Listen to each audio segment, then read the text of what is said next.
what's up? Welcome back to another video. Welcome to the kill count, where we tally up the victims and all our favorite... So, I just wanted to say that, this request comes from Cooper Keller. So, just wanted to say, Cooper, thank you for requesting this. And I'm gonna skip because there's 5 minutes intro. You know what you're talking about. Answer 3 questions about today's sponsor, Raycons, and the kill count script can survive. Is that all? Let's do this. If you say so. How much battery life do you get on one charge? Huh. Child's play. 8 hours of playtime and 32 hours in the battery case. Don't get cocky. That's just a warm-up. First real question. How many colors do Raycon earbuds come in? Okay. Mine are flare red, and then there's carbon black, rose gold, frost white, and electric blue. Okay, James. Boom! Cough up the script! Just at the link in the description. Yeah, thank you. Or go to buyraycon.com/deadbeat. Wow, now let's sit back and take a intro. trip to NorCal in the 90s and find out how many kills there were in Scream. The movie begins with a phone call. Never seen the original Oh man, Kill Count someone before. dialed title card! Woodsboro High School student Casey Becker answers the phone to a velvety, sexy voice. She says the caller has the wrong number, but he calls back again anyway. They wind up talking about Jiffy Pop, and then about scary movies. You like scary movies? Uh-huh. What's your favorite scary movie? They name drop What's your Halloween favorite and Wes scary Craven's movie? own baby, A Nightmare on Elm Street. I like that movie. It was scary. Well, the first one was, but the rest sucked. Oh, come on, Wes. Even New Nightmare? I did not write that line. Oh, fair enough. I mean, you Yeah, can't well. knock New Nightmare. It was Craven's testing ground for meta-horror, released 2 years prior to Scream. It featured the actors and Craven playing real versions of themselves, while an evil entity takes on Freddy Krueger's appearance and tries to infiltrate the real world. Wes Craven's New Nightmare is a great movie, but it didn't resonate with audiences the way Scream did. I think the difference is the comedy in Kevin Williamson's script. New Nightmare is way drier and takes itself more seriously. Of course, despite its humor, Scream keeps scares as its priority. Why do you want to know my name? I want to know who I'm looking at. Fucking chills. This whole opening scene, one of the best in horror history, is an homage to the opening scene of When a Stranger Calls. Scream's references to other horror movies are way too vast to mention in a kill count. I know I've said this before, but I do hope to make a separate video detailing them sometime. And if I don't, well, I'm sorry, okay? Before you can pull a magnum and say, pop, pop, the caller's voice changes from sexy to scary. You hang up on me again, I'll gut you like a fish, understand? This threat of home invasion gets Casey jumping Damn, I didn't scared, know and she that reaches a voice fever was so pitch when she freaking sees her mean. boyfriend Steve Orth tied up outside. The Yeah, caller tells forget her she can try Steve. to save his life while creating a catchphrase for a puppet. I want to play a game. The game is Ew. Ghostface's Horror Trivia Night. Casey correctly names Michael Myers as the killer in Halloween, but fumbles the ball when it comes to Friday the 13th. Jason! Jason! As any pedantic, horror-loving kid knew to annoy their friends with, like me, Pamela Voorhees was the killer in Friday the 13th. Adult Jason showed up in the You sequel. idiot! And don't even It get me was not started about the hockey actually mask. Jason. Because Casey got it I never wrong, watched any Steve of Friday loses his the 13th life. movies. He gets stabbed to There's death a in the reason. dark. The lighting and lot editing of, is a little cheesy, but it is a solid evisceration Oh in the my end, especially in the unrated version. Them I guts can be turn those slapping. Effects for Scream were done by the ubiquitous K&B Effects group. For Steve's death, they made a chair with no back so actor Kevin Patrick Walls could kneel behind it, with his upper half sticking out over a fake abdomen. The belly was filled with rubber, latex, gelatin, and fake blood that then fell to the ground, something the MPAA was not a fan of, which is why it's cut in the R-rated version. With a chair through Casey's window, we're off to the races. There's no place to hide, but Casey arms herself with a knife, and even uses the phone as a weapon when And she there needs he to. is. Eventually, though, while going the distance, Casey's caught by Ghostface. Probably shouldn't have started running in slow motion, Case. That was dumb. The violence here is much more realistic than a lot of slashers, and even more impactful is the emotional moment as Casey tries to call out for her parents. They end up hearing her through the phone alone as she's stabbed to death by Ghostface. They helplessly listen as their teenage daughter takes her final breath. Even worse is when they come outside. It is not a pretty sight. Casey's death was done in a similar way to Steve's, combining Barrymore and a fake corpse, but this time they made a full body dummy since it had to be hanging from a tree. The death of Drew Barrymore's character was a huge twist for the theater-going audience. The movie had marketed the shit out of her involvement, so it became a surprise and also a reference to Janet Leigh in Psycho, who was billed as the star but died 47 minutes in. Drew had her beat by 34. Interestingly, it was Barrymore's idea to take the role of the cold open victim. She was originally cast as Sidney Prescott, the actual final girl, but changed her mind about starring in the film only 6 weeks before production began. I'm not sure why. Maybe she only wanted to work the 5 days it took them to shoot the opening, which took place in April 1996 at the very start of production. Taking over for her was the 22-year-old Neve Campbell, who had been in The Craft and 2 seasons of Party of Five. Campbell's acting is the bedrock of Scream's success. Sidney Prescott is my favorite final girl of all damn time, even if her taste in dudes is greasy-haired window climbers like Billy Loomis. Sid's boyfriend is played by Skeet Ulrich, whose intensity is only matched by his good looks. He's well known now among a certain audience as Jughead's dad in Riverdale. Billy desperately wants to get into Sydney's pants, but she hasn't been interested in intimate affairs this past year. Sorry about your dry dick, Bill, but try to have some understanding. Sid's still warning her mom. Only a year ago, Maureen Prescott, wife and mother, was found raped and murdered not far from this peaceful town square. That human highlighter is Gail Weathers, loudest clown at the media circus that descends on Woodsboro High. Media criticism is a big part of the Scream films. Then 30-year-old Kevin Williamson was inspired to write Scream, originally entitled Scary Movie, while house-sitting by himself one week. He watched a sensationalized news report about the 1990 Florida serial killer deemed the Gainesville Ripper. He was so freaked out he called a friend for comfort, and they talked about their favorite scary movies. Williamson's script was immediately popular, and a bidding war broke out between production companies. It was ultimately purchased by Dimension Films, which, along with its parent company, Miramax, was founded by the Weinstein brothers, Harvey and Bob. Bob specifically made some major decisions for this film, like releasing it in December and changing its name from Scary Movie to Scream, inspired by the Michael and Janet Jackson duet of the same name. I fucking hate that these fucks are part of this movie's DNA. In my research, I kept having to see the same picture of that nasty ogre and his fuckhead brother. Oh my god!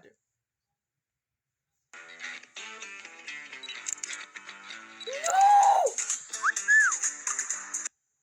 Sydney's tragic recent past earns her sympathy from Principal Fonzie in the Woodsboro PD. It's headed by Sheriff Burke, played by Joseph Whipp, who also played a cop in Nightmare on Elm Street. Woodsboro's deputy, Dwight Dewey Riley, is extra caring towards Sydney. That's because he's the older brother of her best friend Tatum, played by Rose McGowan. Sid and Tatum Potts hang out with the rest of the gang at the Friends Fountain, which includes Grease Bucket Billy, Tatum's boyfriend Stu Macher, and Randy Meeks, the geeky fifth wheel of the group, who makes movie references and talks in silly voices. Did you really put her liver in the mailbox? Because I heard that they found her liver in the mailbox. Not to be out Jamie Kennedy, Matthew Lillard makes sure to choose some scenery himself. Never alone. Ow, liver. It was a joke. And he will choose so much more. I look back at that performance, I'm like, what was he letting me do? Sydney gets back home, which is empty for the weekend. Earlier, her dad told her he was going out of town for a convention. Wonder if it's the same one Rand Peltzer got stuck at. Sid's house, like Casey's, is huge and empty, so she probably shouldn't be there all alone. Not with you-know-who calling around. Hello, Sydney. The iconic voice on the phone was provided by Roger L. Jackson, who would later go on to voice Mojo Jojo in the Powerpuff Girls. Craven never let the other actors meet Jackson, keeping him a scary stranger voice while they filmed their scenes. When I'm working, I have a monitor there, so I can see through the camera's POV, though they can't see me, of course. The caller once again plugs my interview show when he asks Sydney, what's your favorite scary movie? In response, Sydney talks shit about the genre. They're all the same. Some stupid killer stalking some big-breasted girl who can't act, who's always running up the stairs when she should be going out the front door. It's insulting. Her shallow judgment of horror is met with the caller breaking out his scary voice. Do you want to die, Sydney? You mother sure didn't. Ghostface appears from inside her house and attacks Nev Campbell's stunt double. They talk joke, but she fends him off with a kick that sends him flying. With the front door How does that locked, send she's him forced to flying, be a dude? That was like a weak stereotype, but kick. keeps the ghost-faced killer out of her bedroom long enough for her, 14 4K internet to connect her to the police. A Billy boy suddenly pops in through the window, hugs Sid, and drops his cellular telephone. Why, I hear only witches have those devices. Witch! Ghost! Damn it, Dewey, why would you hold it like that? Billy is arrested despite his claims of innocence, and Tatum rolls up in her toy car to be there for her best friend. I love Dewey as this boyish Barney Fife, who reverts to being a kid when he learns that Sydney's staying overnight with them. Does Mom know? Yes, Doofus. He's such a funny leading male character. God damn it, Dewey. What did Mama tell you? When I wear this badge, you treat me like a man of the law. Billy and his werewolf-looking dad maintain his innocence, but Sydney don't know what to think about her boyfriend. She definitely know what to think about Gail Weathers, though, who's slinking around the station looking for a scoop. Gail's been writing a book about the murder of Sydney's mom, but Sid didn't exactly put in a pre-order. I'll send you a copy. If that happened today, I bet someone would make an auto-tune version that went viral. I'll send you a copy. Bam! Bitch went down. I'll send you a copy. Bam! Sid. Super bitch. Super bitch. Bam! Bitch went down. Sydney hates Gail because her book is trying to exonerate Cotton Weary, the man arrested for murdering Sydney's mother a year ago. Gail thinks Cotton is innocent, and if these latest killings are connected, maybe she could prove it. If I'm right about this, I could save a man's life. Is that Jennifer? Do you know what that could do for my book sales? Hit you in the face with book sales. She approaches the case through the proudly stated 25-year-old Deputy Dewey. It doesn't take long for her to start whittling her way into his naive heart. Gail and Dewey's relationship is so fun to watch throughout the series, especially since it led to a real-life romance and marriage between David Arquette and Courtney Cox. And it all starts here, with this well-written and well-acted conversation. In a demographic study, I proved to be most popular amongst males 11 to 24. Guess I just missed you. I'm 25. I was 24 for a whole year. David Arquette is absolutely hilarious in this role. Dewey's my favorite, man, eating his little ice cream cone while discussing suspects. He even kind of misses putting his sunglasses on. God, he's the best. Dewey was originally written as a more muscly hunk, but after being cast as one of the high schoolers, David Arquette requested he play the deputy instead, partly because it meant he'd get to kiss Courtney Cox. Aside from possibly Drew Barrymore, the 31-year-old Cox was the most well-known of the cast, being 2 seasons deep into Friends. She had to lobby hard to get the role of Gail Weathers, since at first Craven didn't think she could be bitchy enough. Billy is released since his cell phone records are clean, but he's still guilty of being an asshole about Sydney's mom's death. No, it's been a year. Tomorrow. 1 year tomorrow. I know what. I think it's time you got over that. I mean, when my mom left my dad, I accepted it. It's the way it is. Damn, no chill factor at all to this guy. Stupid. The rest of the student body's just as bad, Oh, no, flapping it's their little back. ghost arms around with Christmas glee. After overhearing some shit talk in the shit Oh, closet, no. Maybe I know she's what a you're gonna do. slut, just like her mother. Sydney gets attacked, but she escapes There pretty it easily. is. Some people think this bathroom attack wasn't from a real ghost face, but I don't see why it wouldn't be, sure as clumsy as they usually are. In any case, it gets school canceled for the day, and Stu Ugh. immediately declares he's having If a I was party a at his Ghostface farmhouse. killer, He'll dude, carry I'd all take the a women freaking there. selfie. Principal Hembry's not Like, I'd invited, sneak around but in the he'd dark, be they too turn busy around, so I'll anyway. be like- Fonts in his hair in the mirror and pointing out Wes Craven's cameo that references his earlier horror hit. Damn little shits. What'd you call me? Not your friend. Oh, Wes, you were so cute. Not sure why you're falling down while filming this, though. Hembry gets killed in his office by a ghost face who was staying late after school. Wonder what club he was part of. Probably theater. How else would he get that sparkly-ass robe? Ghostface's costume is iconic, of course, but they had a hard time figuring out what he should look like. The script simply said a ghostly white mask. Howard Berger of K&B sketched a bunch of initial ideas, but they were way too grotesque and goblin-y to be taken seriously. Luck came upon production while location scouting at the house where they shot Hitchcock's Shadow of a Doubt. The perfect mask was found in a bedroom by producer Marianne Madalena, Wes Craven's longtime producing partner, who was born in Lansing and went to MSU. Go green?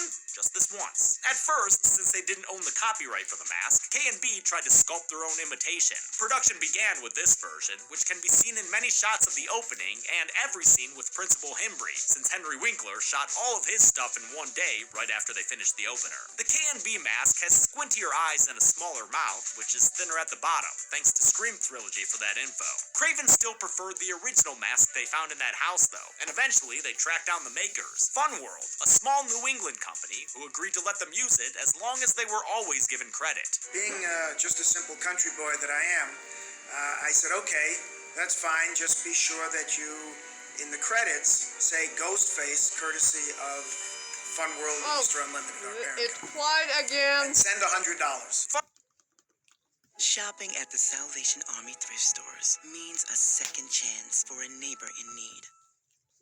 Fun World masks were used for the rest of the production, and are even in the opening scene thanks to some reshot inserts. Everyone in Woodsboro has their own theories about who the killer is behind that mask. Horror expert Randy thinks that Billy's a guilty boy. Stu thinks it's Sidney's still missing father. Basically, everybody's a suspect! Billy lets Randy know he doesn't appreciate the accusation. Stu lets Randy know he does appreciate his earlobe. The town closes for curfew as Red Right Hand plays, the kick-ass dark cowboy song by Nick Cave and the Bad Seeds that was already used in an earlier montage. It would basically become Scream's unofficial theme song, appearing in all of the films but the fourth one. It's also used as the theme to Peaky Blinders, but it'll always be the Scream song to me. As for Woodsboro, it's played by the city of Santa Rosa, located about an hour north of San Francisco.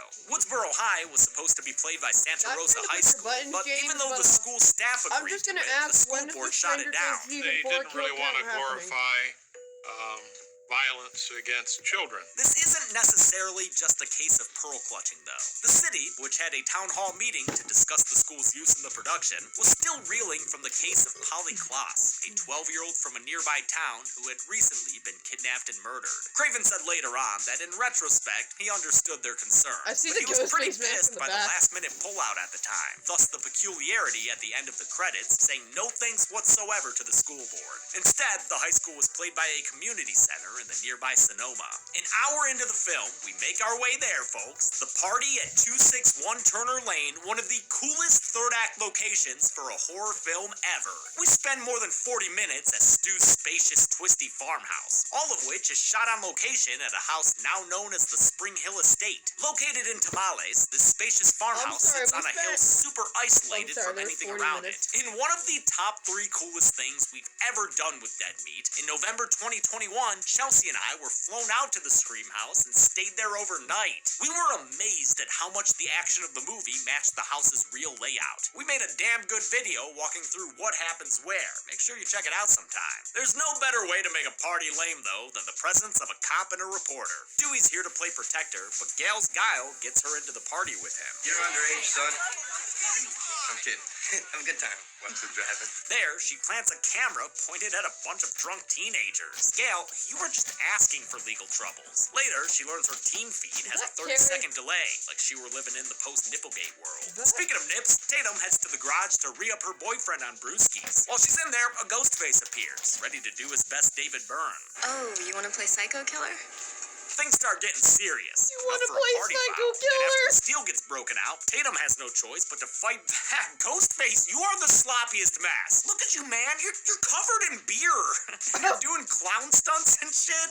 Ghostface gets the last laugh when Tatum tries to crawl out through a cat door while incorrectly estimating her bust. She's stuck as the killer turns on the world's strongest garage door motor and killed when she's crushed against the roof of the garage. Even Ghostface is like, wow, that really worked. This memorable kill was a bit difficult to do.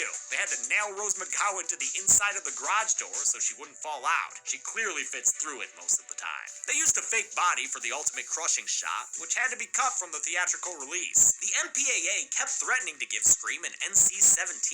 Craven and editor Patrick Lussier had to recut and resubmit it 9 times in order to get the R rating. The party clears out. What? as the You had trash to is get the brought R in. rating? Billy Loomis, looking as greasy as ever. Stu offers them his parents' bedroom and so Sid lucky to takes get him the up on the R-rated. opportunity. She apologizes to Billy for her chastity, Originally, I was saying she supposed was to watch afraid of Scream becoming like 5. her mother. I always forget how much But Maureen Prescott's apparently promiscuity is something mentioned went in this wrong, movie. and now Well, the nothing night like is talking ruined, about your so I mom's don't sex watch life Scream. to get you in the mood. Thanks a lot. Sydney finally goes to Pound Town with Thanks Billy, a lot, which is not Internet. what you're supposed to do if you're in a horror movie, according to Randy downstairs. He interrupts a viewing of Halloween to go over the rules of surviving a horror film. No sex is number 1, followed by no Well, drugs yeah, or that's true. alcohol. And finally, you can never say I'll be right back. Because you won't be back. I'm getting another beer. You want one?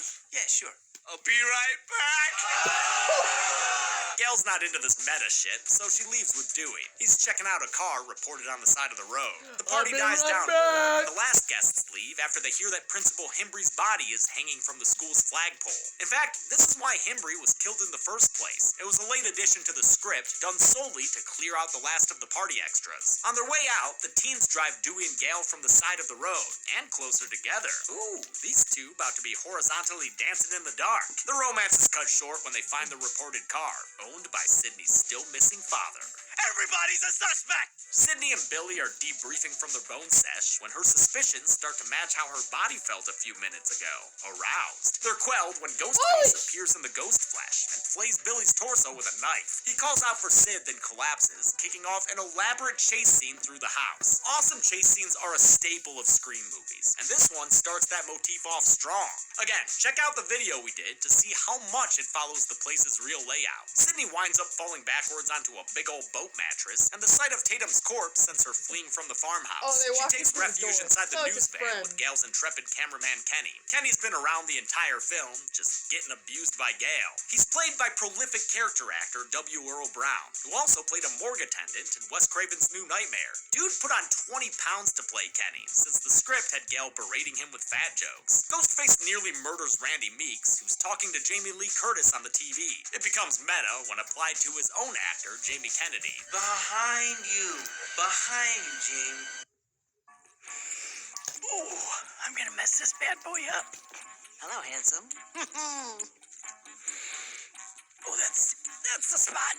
That's nice. That is, you know exactly what you're doing. Jamie, turn around. This is one of the only shots where Ghostface isn't played by a stunt performer. Another is a shot in the opening scene. Director Craven wears the masks when Casey hits him with the phone, dick!